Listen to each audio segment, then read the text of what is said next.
नमस्कार क्रिकेट प्रेमींनो, मित्र मैत्रिणींनो, कसे आहात तुम्ही सगळे? IPL हंगाम संपलेला आहे आणि ज्या संघांनी संपूर्ण स्पर्धेवरती आपलं वर्चस्व ठेवलं, सातत्यपूर्ण खेळ केला, बॅटिंग आणि बॉलिंग दोन्ही क्षेत्रामध्ये योग्य कामगिरी वारंवार करून दाखवली, तो संघ विजेता झालेला आहे. लागोपाठ दुसऱ्यांदा RCB संघानं IPL जिंकण्याचा पराक्रम करून दाखवलेले आहे. दिमाखात ते जिंकलेले आहेत. कुठलाही त्याच्यामध्ये शंकेचा मार्ग नव्हता. इतका क्लिअर विजय त्यांनी मिळवलाय. वेल प्लेड RCB हे पहिल्यांदा म्हणतो आणि नंतर माझे जे मुद्दे आहेत ते तुमच्या समोर मांडतो. अजिबात कुठेही जाऊ नका. बघत राहा तुमचा आवडता कार्यक्रम सुनंदन लेले क्रिकेट अँड बियॉन्ड. अंतिम IPLच्या टाटा IPLच्या अंतिम सामन्याचा प्रिव्ह्यू करत असताना मी काही मुद्दे मांडलेले होते आणि मला थोड्याशा गुदगुल्या याच्या करता होत आहेत की जे काय IPLचे मी क्लिप्स केल्या आणि जे काय अंदाज वर्तवले, खूप कमी वेळेला असं होतं की अंदाज बऱ्यापैकी बरोबर निघतात आणि तसं या वेळेला झालेलं आहे. RCBला मी उजवं माप जरा देत होतो. त्याचं कारण असं होतं की मी वारंवार हे सांगितलेलं होतं की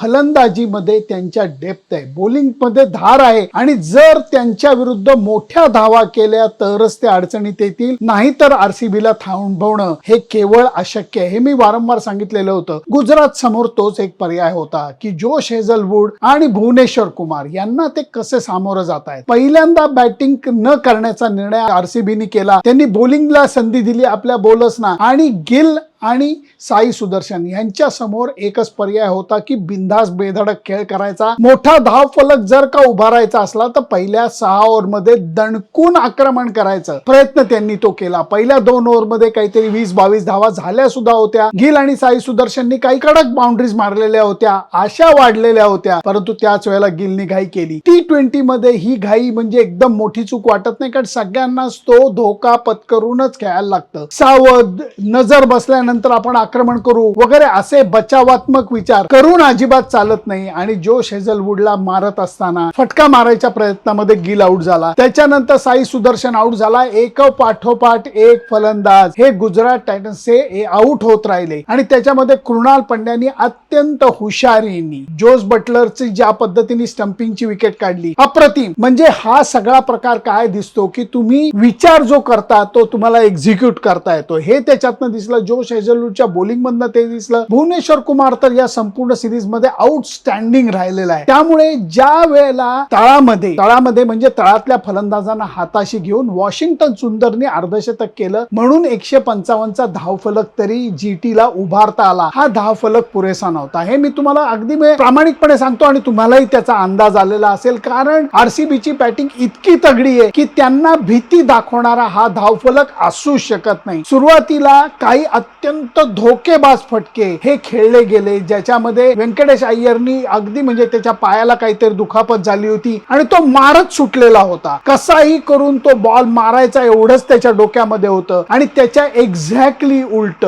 कोहलीचं होतं. कोहलीला काय म्हणजे त्याचं दडपण येतं लोकांना, हेही मला माहिती आहे. आणि पायावरती त्याचा बॉल पडला की त्याला तोंडामध्ये गुलाबजाम भरवल्यासारखं मला वाटतं. पायावरती त्याचा मारा करत राहिले आणि कोहली त्याचा फायदा घेत राहिला. कधी फाइनिंगला टिकल केलं तर कधी मिड ऑन आणि मिड विकेटच्या मधनं बॉल भिरकावून दिला, आपटलेल्या बॉलला हुक पुलचे फटके मारले आणि हे सगळं करत असताना धाव फलक पहिल्या 6 ओव्हरमध्ये झपाट्यानं वाढला. जरी सिराजनी काही काळानंतर व्यंकटेश अय्यरची विकेट काढली, पण तोपर्यंत उशीर झालेला होता. जेव्हा तुम्ही कमी धावसंख्येच्या पाठराखण करत असता तेव्हा सुरुवातीला तुम्हाला विकेट मिळाल्या तर दडपण समोरच्या संघावरती वाढतं, नाही तर काहीही उपयोग होत नाही. नेमकं तसंच झालं, कारण रबाडा म्हणा, त्याच्याबरोबर सिराज म्हणा, या सगळ्यांनी प्रयत्न नंतर खूप केले. राशिद खाननी एका ओव्हरमध्ये 2 विकेट काढल्या, पण ते वराती मागणं घोडं होतं, कारण तोपर्यंत कोहलीची नजर स्थिरावलेली होती. त्याचं सर्वात वेगवान, त्याच्या स्वतःच्या वैयक्तिक विक्रमासाठी म्हणतो वेगवान IPL अर्धशतक त्याच्या नावावरती लागलेलं होतं आणि कोहलीला पाठलाग करणं किती आवडतं हे तुम्हाला मला सगळ्यांना माहितीये. ही धाव संख्या त्याला भीती दाखवणारी नव्हती. त्यामुळे जे काही फलंदाज हाताची होते, कृणाल पंड्या वगैरे लवकर आउट झाले, देवदत्त पडिक्कल लवकर आउट झाला, पाटीदार लवकर आउट झाला, पण तरीही कुठलीही घाई गडबड न करता कोहलीने आपल्या संघाला विजय मिळवून दिला आणि लागोपाठ दुसऱ्यांदा RCBने IPLचं विजेतेपद मिळवलेलं आहे. फॅन्टॅस्टिक. संपूर्ण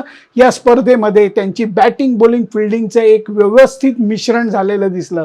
सगळेजण एकत्र येऊन एकमेकांसाठी खेळतायत असं मला वाटलं. म्हणून हा विजय त्यांच्यासाठी फार चांगला आहे आणि त्यांचं कौतुक हे केलंच गेलं पाहिजे. आता शेवटच्या मुद्द्याकडे येतो. लोकांची नकारात्मकता जाता जात नाही. कित्येक जण म्हणतात की हा श्रीमंतांचा खेळ आहे, सगळ्या मॅचेस फिक्स असतात आणि धनदांडगेच फक्त या मॅचेस जिंकतात. तसं असलं तर मग मुंबई इंडियन्स आणि त्याच्याच बरोबर लखनौ या संघांचे मालक काही कमी धनदांडगे आहेत? त्यांचे नंबर्स काय आहेत मला सांगा. 9 आणि 10. कित्येक जणांनी तर अर्धी IPL झाल्यानंतर सांगितलेलं होतं आता अंबानी बरोबर सगळी फिल्डिंग लावणार आणि मुंबई इंडियन्सचा संघ आता बरोबर जिंकत जाणार. काय झालं? तसं अजिबात झालं नाही. जेव्हा अंतिम सामन्याची वेळ आली तेव्हा पहिला मुद्दा विचारला का गेला, अहमदाबादलाच फायनल मॅच का? ही गोष्ट मलाही पटणारी आहे की अहमदाबादला फायनल मॅच करायची काही गरज नाहीये. मुंबई बँगलोर, खरं तर यावेळेला बँगलोरला ती संधी मिळायला पाहिजे होती. त्यांचा तो मान होता, तो त्यांना दिला गेला नाही आणि परत एकदा सामना हा अहमदाबादलाच भरवला. याच्या विरुद्ध माझं सुद्धा ऑब्जेक्शन आहे, कारण ही 8 तास करण्याची गरज नाही, खास करून जेव्हा अहमदाबादचा हवामान इतकं प्रचंड गरम आहे त्यावेळेला. परंतु हे म्हणत असताना परत एकदा ही मॅच तेवढ्या करताच तिकडे ठेवली की गुजरातचा संघ जिंकावा. अहो असं नाहीये. जे लोक म्हणत होते की हे सर्व मॅचेस फिक्स असतात, आता तुम्ही काय म्हणणार? का तुम्ही आता असं म्हणणार की हो मुंबई इंडियन्स तेवढ्या करताच हरलं कारण त्यांना अजून पैसे पाहिजेत? काय मूर्खासारखी बडबड करताय, काय मूर्खासारखी बडबड करताय? त्यामुळे नकारात्मक लोकांनो, मला तुम्हाला हात जोडून एवढीच विनंती करायची आहे, क्रिकेट बाजूला ठेवा. तुमच्यातली ही नकारात्मकता तुमच्या व्यक्तिमत्वाला धक्का लावते. ही नकारात्मकता आजूबाजूच्या बाबतीत घाण वास सोडते. एक लक्षात घ्या, तुमच्या या निगेटिव्ह पर्सनॅलिटीमुळे बाकीच्यांना त्रास होतोय. ह्याचा थोडासा विचार करा आणि दरवेळेला तेच मुद्दे मांडू नका की सगळ्या मॅचेस फिक्स असतात. क्रिकेट बघायचं नाही बघायचं ही तुमची गोष्ट आहे. तुम्ही बघा अथवा नका बघू. फक्त उचलली जीभ लावली टाळ्याला अशा टाईपची बोलणी कृपया करू नका. या संपूर्ण स्पर्धेमध्ये वैभव सूर्यवंशींनी जी काय छाप पाडली, most valuable player, orange cap player, हे सगळं त्याला मिळालेलं आहे. ज्या पद्धतीने सचिन तेंडुलकरनी त्याचं कौतुक केलंय, सामना संपल्यानंतर वैभव सूर्यवंशी तिथे होता तेव्हा विराट कोहलीनी त्याच्या खांद्यावर हात टाकून त्याला जे 4 शब्द प्रेमाचे सांगितले, या सगळ्याच गोष्टी बघताना खूप आनंद होतोय. एशिया कप साठी 35 जणांचा एक भला मोठी यादी ही निवड समितीने जाहीर केलेली आहे, ज्याच्यामध्ये सूर्यकुमार यादवचा समावेश नाहीये, वैभव सूर्यवंशीचा आहे. या भविष्यातल्या संकेता बाबतीतही आपण नंतर कधीतरी बोलूया. आत्ताच्या घडीला तरी टाटा IPL संपलेली आहे आणि आता इंटरनॅशनल क्रिकेटचा मोसम चालू होतोय. त्याच्या बाबतीत माझे प्लॅन्स काय आहेत 2च दिवसात तुम्हाला सांगतो. कारण टेस्ट मॅच तर मी कधीच सोडत नाही, भले ती इंग्लंड विरुद्धची असू देत, ऑस्ट्रेलिया विरुद्धची असू देत, नाही तर भारत विरुद्ध अफगाणिस्तान विरुद्ध असू देत, मी टेस्ट मॅच कव्हर करायला जाणारच आहे. त्याच्याबद्दल तुम्हाला नंतर सविस्तर कळवीन. पण RCBचा हा विजय तुम्हाला कसा वाटला हे मला सांगा, कारण ज्या पद्धतीचा सातत्यपूर्ण खेळ त्यांनी केला त्याचं मला खूप कौतुक वाटलं. तुम्हाला ते कौतुक वाटलं का मला नक्की सांगा. मी एक अंदाज वर्तवला होता की ही टाटा IPL बोलच गाजवणार. तो अंदाज माझा बरोबर ठरला. RCBचा अंदाज बरोबर ठरला. पहिल्या 6 ओव्हरमध्ये आक्रमण नाही केलं तर मग RCBचं पारडं जड होत जाणार, हा माझा अंदाज बरोबर ठरला. त्याच्याबद्दल तुम्हाला काय वाटतं मला नक्की कळवा. फक्त त्याच्याकरता माझं Facebook page, Instagram account, YouTube channel like, share आणि सबस्क्राईब करायला विसरू नका. तुमच्या कॉमेंट्सकडे सुद्धा माझं लक्ष आहे. Bye bye.